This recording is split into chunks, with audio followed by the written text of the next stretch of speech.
As a being a world record holder, मैं एक चीज कहूंगा, मैं रोज बड़े सारे पेशेंट्स को देखता हूँ और ये बात बिल्कुल ठीक आपने कही कि लैक ऑफ नॉलेज जो है ना, वो कुछ इस कदर है कि जैसे डॉक्टर साहब ने भी डिस्क्राइब करा लोगों के बारे में। लोग अक्सर क्या करते हैं, वो ये चीज तो समझ जाते हैं कि मुझे दिन की पर केजी या पर बॉडी वेट के हिसाब से या पूरे दिन की कितनी अमाउंट ऑफ प्रोटीन की रिक्वायरमेंट है। पर लोग ये इस बात पे ध्यान नहीं देते कि वो प्रोटीन और किन किन चीजों से मिल रहा है। प्रोटीन आप ये देखिए कि हम लोग डायरेक्ट इनडायरेक्ट जाने अनजाने में हर चीज से ही ले रहे हैं, चाहे वो दूध है, पनीर है, दही है, रोटी है, या मैं कहता हूँ खीरा ही क्यों नहीं है। ये बड़ी ध्यान देने वाली बात है कि लोगों को लगता है खीरे में प्रोटीन होता है, खीरे में भी 0.1 समथिंग प्रोटीन होता है। तो अगर जो हम लोग प्रोटीन की बात करते हैं तो कार्बोहाइड्रेट डाइट से भी हमें कहीं ना कहीं, मान लो मैं कहता हूँ कि पूरे दिन में एक आदमी 4 से 5 रोटी खाता है, तो लगभग आप ये देखिए कि वो 15 ग्राम तक प्रोटीन ले लेता है। चने खाता है, अगर जो एक कटोरी काले चने लेता है तो उसमें भी लगभग 15 ग्राम तक प्रोटीन ले लेता है। तो उदाहरण के लिए अगर जो एक आदमी का वजन 60 किलो है तो उसे लगभग लगभग 55 ग्राम प्रोटीन की जरूरत है। तो 55 ग्राम प्रोटीन अगर जो लेने की जरूरत है, तो आमतौर पे जब जिम ट्रेनर्स की बात आती है या किसी एक्सपर्ट की बात आती है तो वो क्या कहते हैं कि जी आप ये पर्टिकुलर प्रोटीन लेना शुरू कर दो। एक हम्म। स्कूप जो है वो लगभग 25 से 30 ग्राम का होता है। तो आप ये देखो कि जितनी पूरे दिन में अमाउंट ऑफ प्रोटीन की रिक्वायरमेंट है वो सारी की सारी वो एक ही स्कूप से पूरी कर लेता है।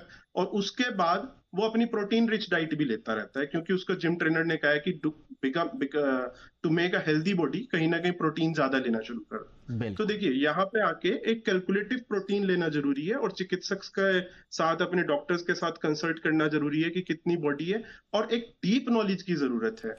दूसरी बात एक जो बड़ी ध्यान देने वाली है कि जब बॉडी बिल्डिंग के लिए या जिम जाने के लिए प्रोटीन बताया जाता है तो यहाँ पे एक चीज को डिफाइन करिए कि आप बॉडी बिल्डर बनना चाहते हैं या जस्ट फॉर फिटनेस जिम जा रहे हैं। अगर जो आप हम्म। जस्ट फॉर फिटनेस जिम जा रहे हैं तो आप रूटीन का जो घर का प्रोटीन है, काले चने ले सकते हैं, सोयाबीन ले सकते हैं, सोया मिल्क ले सकते हैं, पनीर, 100 ग्राम पनीर के अंदर ही लगभग 31 से 32 ग्राम प्रोटीन होता है। जितना एक स्कूप वे प्रोटीन के अंदर होता है उतना खाली करेक्ट। पनीर, 100 ग्राम पनीर से मिल जाता है। Correct sir. तो आप हेल्दी चीजों की तरफ जा सकते हैं, आपको जरूरत नहीं है न्यूट्रिएंट्स की। यानी कि आपके न्यूट्रिएंट्स पास वो सारी की सारी चीजें, साधन मौजूद हैं, लेकिन आपने बिल्कुल सही कहा कि पहले ये तय करना पड़ेगा आपको कि आपके गोल्स क्या हैं, प्रोटीन लेने के गोल्स क्या हैं। ध्यान रखें। अब डॉक्टर प्रत्यक्ष भारद्वाज, आम धारणा ये है, अब मूल प्रश्न ये है कि साहब मैं प्रोटीन की डाइट क्यों बदल रहा हूं, मैं एक्स्ट्रा प्रोटीन की तरफ क्यों जा रहा हूं। तो आम धारणा ये है कि मैं वेजिटेरियन हूं, मैं मीट कम खाता हूं या नहीं खाता हूं, तो साहब मेरे को तो प्रोटीन की बहुत जरूरत है, इसलिए मैं तो अब प्लांट बेस्ड प्रोटीन भी लूंगा। या कई लोगों को कह दिया जाता है कि साहब अंडे से शुरू करो, थोड़ा थोड़ा फिर चिकन की तरफ जाओ, फिर ऐसे ऐसे करके प्रोटीन बढ़ाओ। तो क्या ये धारणा सही है कि मैं मांस अंडा नहीं खाता इसलिए मेरे मेरे शरीर में प्रोटीन की कमी है? देखिए, ये धारणा बिल्कुल गलत है, हम्म। क्योंकि प्लांट बेस्ड प्रोटीन्स, बहुत अच्छे प्रोटीन्स अवेलेबल हैं हमारी हम्म। डाइट्स के अंदर।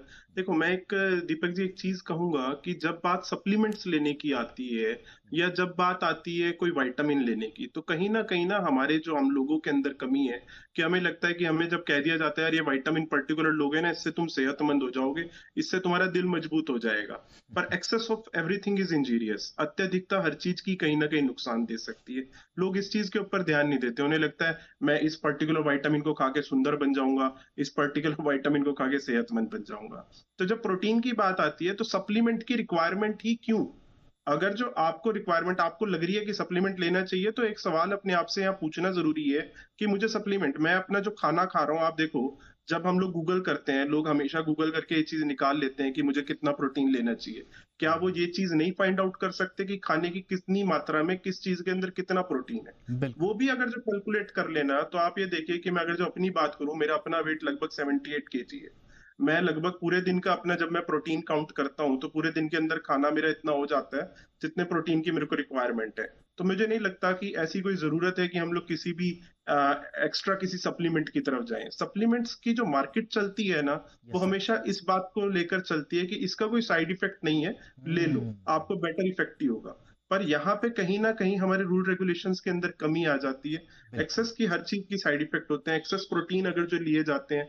अभी आप देखो, जैसा अभी डॉक्टर साहब ने ही बताया था, कई बार क्या होता है, कुछ डाइटिशियंस या जिम ट्रेनर्स जो एक्चुअली ट्रेंड नहीं है, वो किडनी हम्म। पेशेंट्स तक को भी प्रोटीन बताते हैं। अभी मेरे पास रिसेंट एक केस आया जिसके जी। अंदर एक किडनी पेशेंट, उसका क्रेटनाइन हाई था और उसे भी प्रोटीन बता रखा था।